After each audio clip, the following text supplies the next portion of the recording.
Sai Ram. Sri Sai Satcharitra, Chapter 39. Baba's knowledge of Sanskrit, his interpretation of a verse from Gita, construction of the Samadhi Mandir.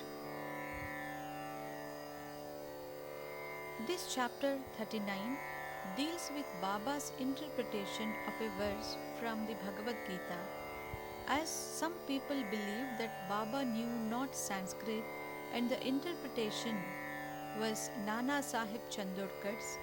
Hemad Pant wrote another chapter 50 refuting that objection. As the chapter number 50 deals with the same subject matter, it is incorporated in this chapter. Preliminary. Blessed is Shirdi and blessed is Dwarakamai, where Sri Sai lived and moved until he took Mahasamadhi. Blessed are the people of Shirdi whom he belonged and for whom he came such long distance. Shirdi was a small village first, but it attained great importance on account of his contact and became a tirtha, holy place of pilgrimage.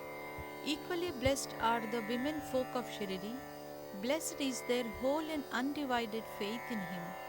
They sang the glories of Baba while bathing, grinding, pounding corn and doing other household work. Blessed is their love, for they sang sweet songs which calm and pacify the minds of the singers and the listeners. Baba's interpretation. Nobody believed that Baba knew Sanskrit.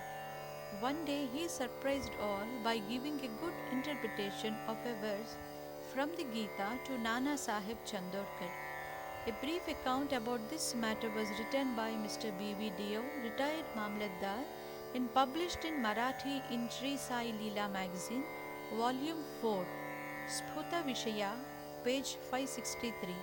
Short accounts of the same are also published in Sai Baba's Chapters and Sayings, page number 61, and in the Wondrous Saint Sai Baba, page 36, both by Brother B.V. Narasimhaswamy. Mr. B.V. Dio has also given an English version of this in his statement dated 27/9/1936 and published on the page 66 of Devotees' Experiences Part 3, published by the said Swami.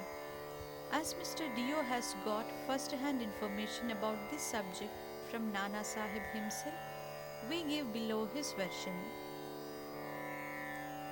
Nana Sahib Chandorkar was a good student of Vedanta.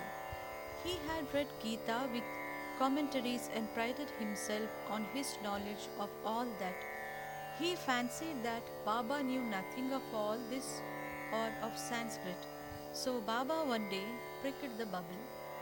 These were the days before crowds flocked to Baba, when Baba had solitary talks at the mosque with such devotees. Nana was sitting near Baba and massaging his legs and muttering something. Baba, Nana, what are you mumbling yourself? Nana, I am reciting a shloka, verse from Sanskrit. Baba, what shloka? Nana, from Bhagavad Gita. Baba, utter it loudly. Nana then recited Bhagavad Gita 4 of 34, which is as follows. Tadvaddit pranipatena pariprashnena sevaya upadekshyanti te jnanam jnaninas titvadarshinaha. Baba, Nana, do you understand it? Nana, yes. Baba, if you do, then tell me. Nana, it means this: making Sashtanga Namaskar, that is prostration, questioning the Guru, serving him, learned what is jnana is, then those jnanis that have attained the real knowledge of this Sadvastu, Brahma, will give you Upadesha, instruction of jnana. Baba, Nana, I do not want this sort of collected purport of the whole stanza.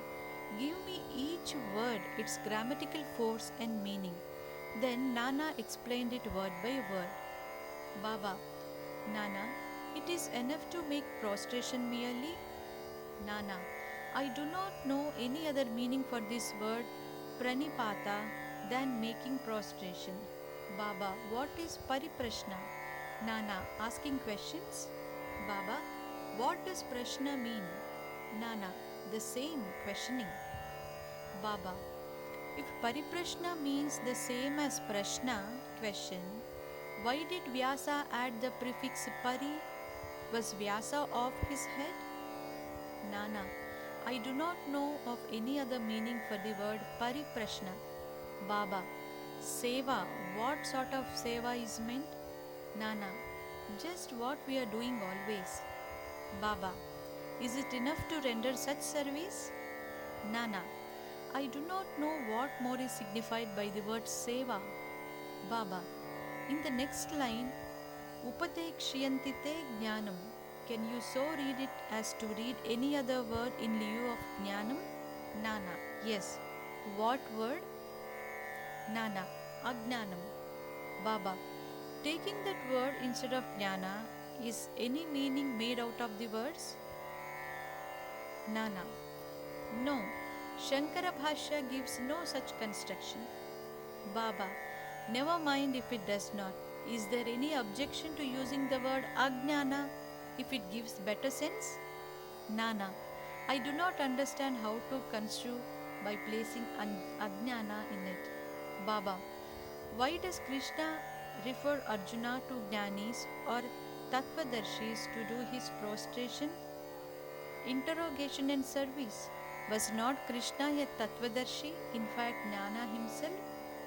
Nana, yes, he was, but I do not make out why he referred Arjuna to Jnanis. Baba, have you not understood this? Nana was humiliated. His pride was knocked on the head. Then Baba began to explain. It is not enough merely to prostrate before the Jnanis. We must make Sarvasva Sharanagati, complete surrender to the Sadguru. Mere questioning is not enough. The question must not be made with any improper motive or attitude or to trap the Guru and catch at mistakes in the answer or out of idle curiosity. It must be serious and with a view to achieve moksha or spiritual progress. Seva is not rendering service, retaining still the feeling that one is free to offer or refuse service. One must feel that he is not the master of the body, that the body is Guru's and exists merely to render service to him.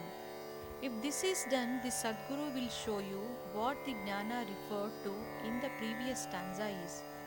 Nana did not understand what is meant by saying that a Guru teaches Ajnana. Baba, how is Jnana Upadesh, that is imparting of realization, to be effected? Destroying ignorance is Jnana. Verse of 1396 of Jnaneshwari, commenting on Gita 18 of 66 says, removal of ignorance is like this. O Arjuna, if dream and sleep disappear, you are yourself. It is like that.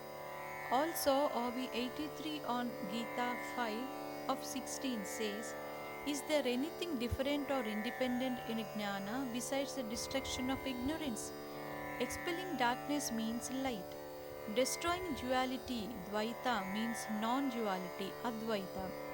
Whenever we speak of destroying Dvaita, we speak of Advaita. Whenever we talk of destroying darkness, we talk of light. If we have to realize the Advaita state, the feeling of Dvaita in ourselves has to be removed. That is the realization of Advaita state. Who can speak of Advaita while remaining in Dvaita? If one did, unless one goes into the state, how can one know it and realize it? Again, the Shishya, disciple, like the Sadguru, is really embodiment of Jnana. The difference between the two lies in the attitude, high realization, marvelous superhuman sattva, beingness, and unrivaled capacity and Aishwarya Yoga, divine powers. The Sadguru is Nirguna, Satchidananda. He has indeed taken human form to elevate mankind and raise the world. But his real Nirgun nature is not destroyed thereby even a bit. His beingness or reality, divine power, and wisdom remain undiminished. The disciple also is in fact of the same Swarupa, but it is overlaid by the effect of the samskaras of innumerable births in the shape of ignorance, which hides from his view that he is Shuddha Chaitanya. See Bhagavad Gita chapter 5 of 15.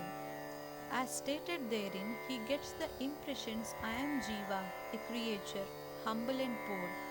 The Guru has to root out these offshoots of ignorance and has to give upadesh or instruction to the disciple, held spellbound for endless generations by the ideas of his being a creature, humble and poor. The Guru imparts in hundreds of births the teaching, You are God, you are mighty and opulent. Then he realizes a bit that he is God really. The perpetual delusion under which the disciple is laboring, that he is the body, that he is a creature, jiva or ego, that God, Paramatma and the world are different from him, is an error inherited from innumerable past births. From actions based on it, he has derived his joy, sorrows, and mixtures of both. To remove this delusion, this error, this root ignorance, he must start the inquiry. How did the ignorance arise? Where is it? And to show him this is called the Guru's Upadesh. The following are the instances of Ajnana. Number 1. I am a Jiva, creature. Number 2. Body is the soul. I am the body. 3. God, world and Jiva are different. 4. I am not God. 5. Not knowing that body is not the soul. 6. Not knowing that God, world and Jiva are one. Unless these errors are exposed to his view, the disciple cannot learn what is God, Jiva, world, body, how they are interrelated and whether they are different from each other or are one and the same. To teach him these and destroy his ignorance in this instruction in Jnana as Ajnana. Why should Jnana be imparted to the Jiva, who is a Jnanamurti? Upadesh is merely to show him his error and destroy his ignorance. Baba added, Pranipata implies surrender. Surrender must be of body, mind, and wealth. Why should Krishna refer Arjuna to the Jnanis? Sadbhakta takes everything to be Vasudev. Bhagavad Gita 7 of 19, that is, any guru will be Krishna to the devotee, and Guru takes disciple to be Vasudev, and Krishna treats both as his prana and atma. As Sri Krishna knows that there are such bhaktas and gurus, he refers Arjuna to them so that their greatness may increase and be known. Construction of the Samadhi Mandir. Baba never talked nor ever made any fuss about the things which he wanted to accomplish, but he so skillfully arranged the circumstances and surroundings that the people were surprised at the slow but sure results attained. The construction of the Samadhi Mandir is an instance in point. Sriman Bapu Saheb Bhuti, the famous multi-millionaire of Nagpur, lived in Shirdi with his family. Once an idea arose in his mind that he should have a building for his own there. Sometimes after this, while he was sleeping in Dikshit's Vada, he got a vision. Baba appeared in his dream and ordered him to build a Vada of his own with temple. Shama, who was sleeping there, got also a similar vision. When Bapu Sahib was awakened, he saw Shama crying and asked him why. The latter replied that in his vision, Baba came close to him and ordered distinctly, Build the Vada with the temple. I shall fulfill the desires of all. Hearing the sweet and loving words of Baba, I was overpowered with emotion. My throat was choked, my eyes were overflowing with tears, and I began to cry. Bapu Sahib was surprised to see that both their visions tallied. Being a rich man and capable man, he decided to build a vada there and drew up a plan with Madhavrao Shama. Kaka Sahib Dikshit also approved of it. And when it was placed before Baba, he also sanctioned it immediately. Then the construction work was duly started, and under the supervision of Shama, the ground floor, the cellar, and the well were completed. Baba, also on his way to and from Lendi, suggested certain improvements. Further work was entrusted to Bapu Sahib Jog, and when it was going on, an idea struck Bapu Sahib Bhuti's mind that there should be an open room or platform, and in the center of the image of Muralidhar, Lord Krishna with the flute, be installed. He asked Shama to refer this matter to Baba and get his consent. The latter asked Baba about this when he was just passing by the Vada. Hearing Shama, Baba gave his consent, saying, "After the temple is complete, I will come there to stay." And staring at the Vada, he added, "After the Vada is complete, we shall use it ourselves. We shall live, move, and play there, embrace each other, and be very happy." Then Shama asked Baba whether this was the auspicious time to begin the foundation work of the central room of the shrine. The latter answered in the affirmative. Shama got a coconut, broke it, and started the work. In due time, the work was completed, and an order was also given for making a good image of Muralidhar.